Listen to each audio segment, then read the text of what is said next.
Subscribe to AmpCode and ring the notification bell to get the latest content. Hello and welcome back. This lecture is all about what are the tools and frameworks which are needed for implementing the ETL process in your organization. So in the previous lecture we have seen all about what is a ETL process and what are the three pillars, which are extraction, transformation and loading, and also how it works under the hood. So in this lecture let's talk about some of the tools which are needed for implementing ETL and what are the frameworks that are available in the market today and what will be the good choice for your data solution. So without further ado, let's get into it. So before jumping on to all the tools and the frameworks, there are some of the factors that you have to consider when building the ETL pipeline, and some of the examples which are given here. The first one is changes to the source of data. So basically your ETL pipeline should be flexible enough to accommodate any changes coming to your source data. So as we already talked about, that sources could be from anywhere. It could be a relational database, it could be a NoSQL, or else it could be a real-time data streaming platform, and it could be coming from a real-time source or a IoT device. So basically your ETL system should be able to accommodate with these changes without hampering the platform. So that was pretty important. The next one is transformation dependencies. So since your data will not be coming at very clean and which is in the required format, so you have to make like they dump that data into the staging layer, and then you have to provide or else you have to execute the transformation on top of it to get it into the required format, so that it would be ready to dump it down to the data warehousing, so that like the data scientists, data analysts can dig into that data, because they will need the data into the required format. Otherwise we cannot like simply execute a SQL query on top of it, and it will be a really headache to convert that into the proper data types as well as the proper format. So transformation phase is pretty important, and you should be aware of what are all the dependencies which are needed for giving a cleanup to your data. The next one is what are the changes to the pipelines, because there could be like so many changes coming into the future, so it should be fast enough and flexible enough to make those changes in such agile development today. So basically if there is any change in one part of the pipeline, then when you're doing those changes, the downstream applications or the downstream steps will get suffered, and the whole process will be breakdown. So you have to make sure that it should be flexible enough to accommodate all the changes to the pipeline in future. The next one should be the error handling. So in the software development, error handling is pretty important aspect. So basically there could be like cases where there is a corrupted data coming into the system, then that will give an error. Also there could be some network issues or the platform issues which will hamper your data pipeline. So you have to do error handling so that it wouldn't fail and it doesn't have to start over the entire process again and again, because handling big data would be a very tedious task, and you should be aware of your system should have a proper error handling in place, so that it doesn't have to run the whole process again, because it could make and impact the platform for hours. Then comes the performance tuning. So basically performance tuning is very important step, because anyone can build the data pipelines, and but building it in such a way that your data pipeline would be the most efficient, and it should consume the lesser resources. This is very important, so you should be looking out for the performance tuning as well. And there comes the scalability in picture, because every industry scales, and once it scales it generates huge amount of data. So the velocity of the data as well as the variety of the data, the number of sources it is coming from will also change. So basically your system should also be scalable enough or flexible enough to accommodate all these changes, or we can say it all this incoming huge data, so that it could scale up horizontally without any issues. So you just have to make sure that you are considering all this factor before choosing the right tool or the framework for your ETL pipeline. So let's jump into some of the frameworks that are available in the market today and what will be the good choice for your use case. Okay, so the first one that will come into the picture are nothing but the enterprise software ETL. So these are like the big players in the market right now. So basically there are like several software companies which will give you the commercial, which is like a licensed ETL software products. So you have to pay and buy the license for using these services. So all this product will be having a good graphical interface because you're paying so much money to it, so it will have their own benefits as well, and it will help you designing and executing your ETL pipeline as per your needs. So basically there are like many players in the market, but here are the top 4 that I want to discuss about. The first one is the Informatica Power Center.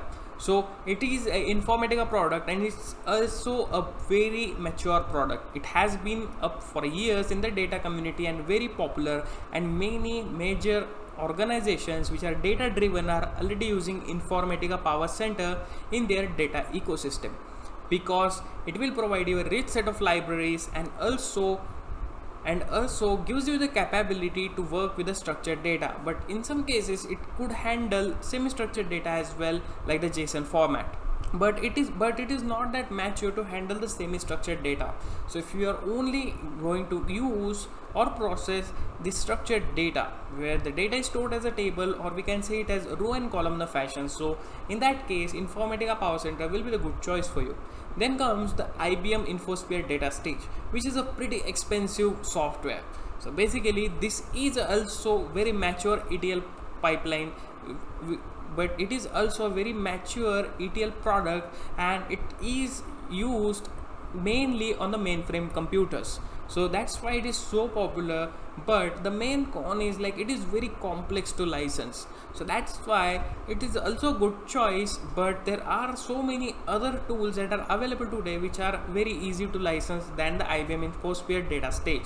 Then comes the SSIS, which is very popular nowadays. So it is nothing but the Microsoft's product, which is Microsoft SQL Server Integration Services. So this SSIS software is pretty good choice for you because it is very lower in cost than the Informatica and the IBM InfoSphere.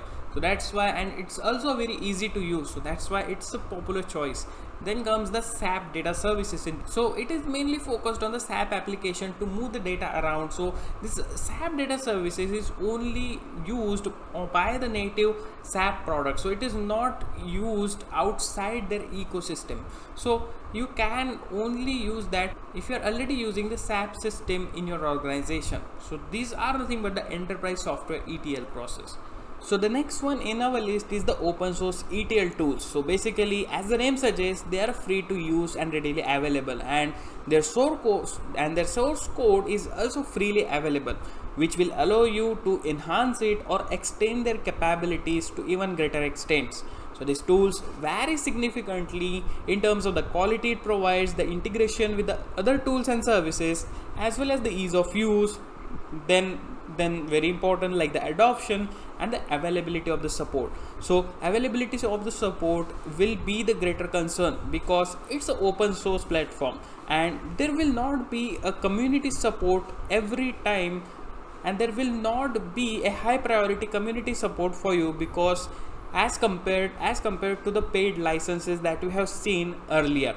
So basically there are like 3 major players in the open source category, which are Talend Open Studio. So this is one of the most popular tool which is present open source in ETL in ETL landscape. So basically the